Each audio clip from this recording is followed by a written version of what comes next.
ওনার উচিত হবে দ্রুততম সময়ে পদত্যাগ করে চলে যাওয়া, কারণ ওনাকে কেউ ভোটে দিয়ে ক্ষমতায় বসায় নয়, ওনাকে একটা অন্তর্বর্তীকালীন দায়িত্ব দেওয়া হচ্ছে।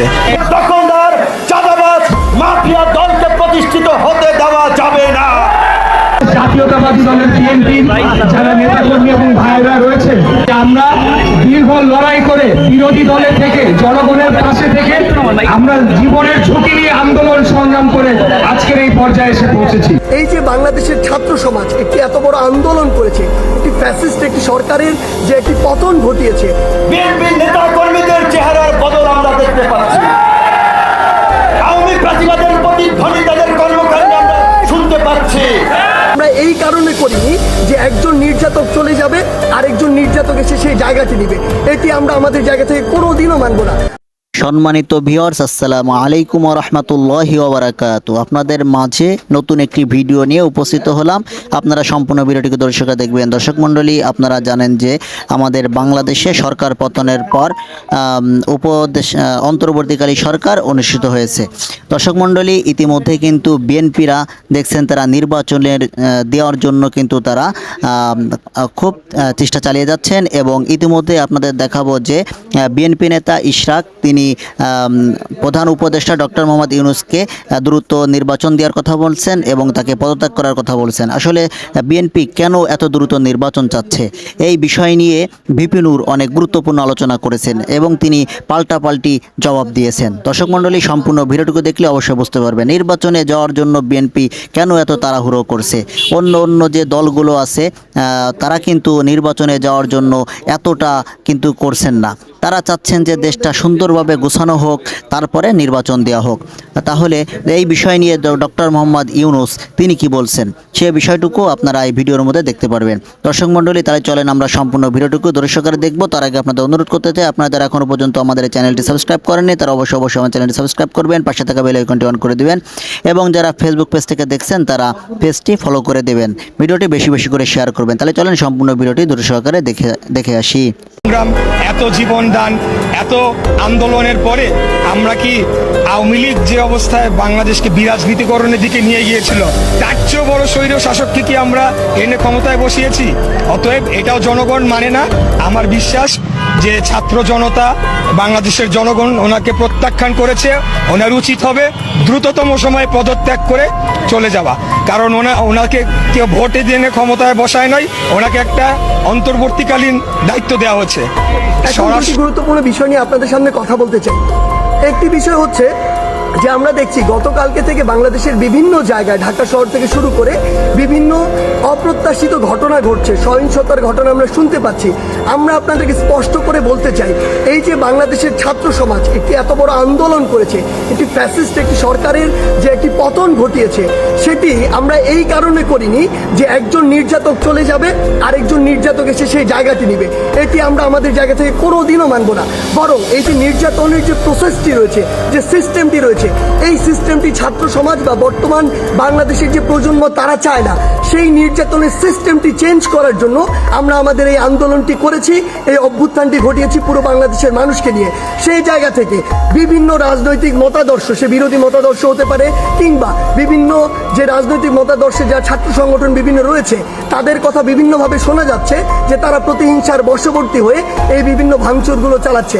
আমরা স্পষ্ট করে বলে দিতে চাই, এই বাংলাদেশে এরকম যদি অন্যায় বা অপরাধ যেগুলো হচ্ছে, এগুলোর অবশ্যই প্রত্যেকটির বিচার হবে। সেই জায়গা থেকে আমরা স্পষ্ট করি, আমরা কখনো আমাদের জায়গা থেকে এমন সহিংসতাগুলো সমর্থন করি না। একটি দল 15-16 বছর ধরে বাংলাদেশে এই একটি রেজিম চালিয়েছে, একটি যে স্বৈরাচারী ব্যবস্থা চালিয়েছে, আবার কেউ এসে যদি এটি চালায়, তাহলে আসলে পরিবর্তনটা হলো কি, লাভটি হলো কি? আমাদের প্রত্যাশার সাথে এটা কোনোদিন প্রাসঙ্গিক হয়? কখনো হয় না। তাই আমাদেরকে এটা আমাদের কাজের মাধ্যমে প্রকাশ করতে হবে যে আমরা যে বাংলাদেশের স্বপ্ন দেখি সেটি আসলে আমরা সত্যি করতে চাই। দর্শক, এখন আমরা দেখব যে আসলে বিএনপি নেতা ইশরাক কি বললেন। বিভিন্নর কথা তো বললেন, এবং তার প্রেক্ষিতে বিএনপি নেতা ইশরাক কি বললেন এবং তারা কেন পদত্যাগ চায়, এবং এই ব্যাপার নিয়ে আপনাদের কি মন্তব্য আমাদের কমেন্টে জানাতে। এখন চলুন আমরা তার বক্তব্যটা শুনে আসি। আওয়ামী লীগকে যেভাবে হটিয়েছি বাংলার জমিনে, আর কোন দখলদার চাঁদাবাজ মাফিয়া দলকে প্রতিষ্ঠিত হতে দেওয়া যাবে না।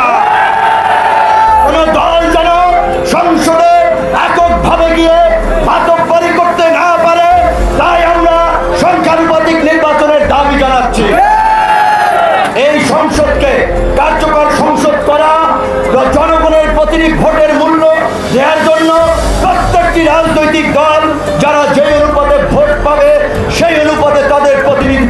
সংসদে থাকবে। একদল এককভাবে ক্ষমতায় গেলে কি হয় সেইটা আমরা গত 50 বছরে দেখেছি। আর কোন দলকে এককভাবে ক্ষমতায় নিয়ে আমরা স্বৈরাচার ফ্যাসিবাদী হতে দেব না। এই ক্ষমতায় যেতে না যেতেই বিএনপির নেতা কর্মীদের চেহারার বদল আমরা দেখতে পাচ্ছি। আওয়ামী ফ্যাসিবাদের প্রতিধ্বনি তাদের কর্মকাণ্ডে আমরা শুনতে পাচ্ছি। কাজী পরিষ্কার কথা, বিএনপি যদি এটা উপলব্ধি করে, যারা আন্দোলন করেছে বিগত 1.5 দশক রক্ত দিয়েছে, তাদের নিয়ে জাতীয় সরকার করবে, তাদের মূল্যায়ন করবে, তবে বিএনপির সাথে জোট হবে, বিএনপির সাথে রাজনৈতিক সমঝোতা হবে। অন্যথায় বিএনপির বাইরে বিকল্প জোট হবে, বিকল্প শক্তিকে নিয়ে এককভাবে নির্বাচন করা হবে। দখলদার মাস্তান চাঁদাবাজের জায়গা এই নতুন বাংলাদেশে হবে না। আমি পটুয়াখালী ডিসিএসপি সহ সকল প্রশাসনকে বলবো, এই যে খেয়াঘাট, লঞ্চ ঘাট, এই সমস্ত জায়গায় 2 লাখ টাকা, 1 লাখ টাকা, 50,000 টাকার টোল প্রতিযোগিতা করে 20 লাখ, 50 লাখ, 1 কোটি টাকায় ডাক উঠিয়ে তারা একটা বাণিজ্য করে। এই খেয়াঘাট, লঞ্চ ঘাটে কোনো ডাক চলবে না। সমস্ত খেয়াঘাটের ডাক ক্যান্সেল করতে হবে।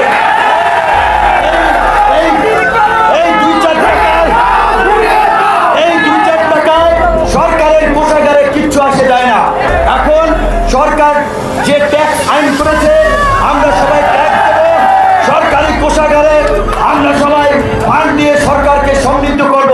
কিন্তু চাঁদাবাজদের সুযোগ দিতে এই ছোটখাটো টোল, লঞ্চঘাট, খেয়াঘাটে কোনো ইজারা হাট বাজারে চলবে না।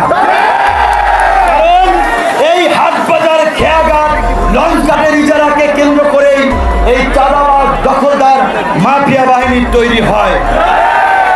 আজকে গণ অধিকার পরিষদ নিবন্ধিত হয়েছে। আমি নেতা কর্মীরা পরিশ্রম করেছে, তাদেরকে ধন্যবাদ জানাই। বিশেষ করে আজকে আপনারা যারা এসেছেন, অনেক ধন্যবাদ এবং কৃতজ্ঞতা। কিন্তু আপনারা এই কথা মনে রাখতে হবে, 1 মণ দুধের মধ্যে 1 ফোঁটা চনা পড়লে যেমন দুধ নষ্ট হয়, তেমনি ভাবে এই যে আপনারা বিশাল সমাবেশ করেছেন, এইটা দেখে কিন্তু অনেকের মাথা নষ্ট হয়ে যাচ্ছে। কিরে ভাই, গণ অধিকার পরিষদ 3 দিন আগে নিবন্ধন পাইছে, তারা আজকে এইভাবে বিশাল সমাবেশ কইরা ফেলাইতেছে, হাজার হাজার লক্ষ লক্ষ লোক তাদের পেছনে ছুটতেছে।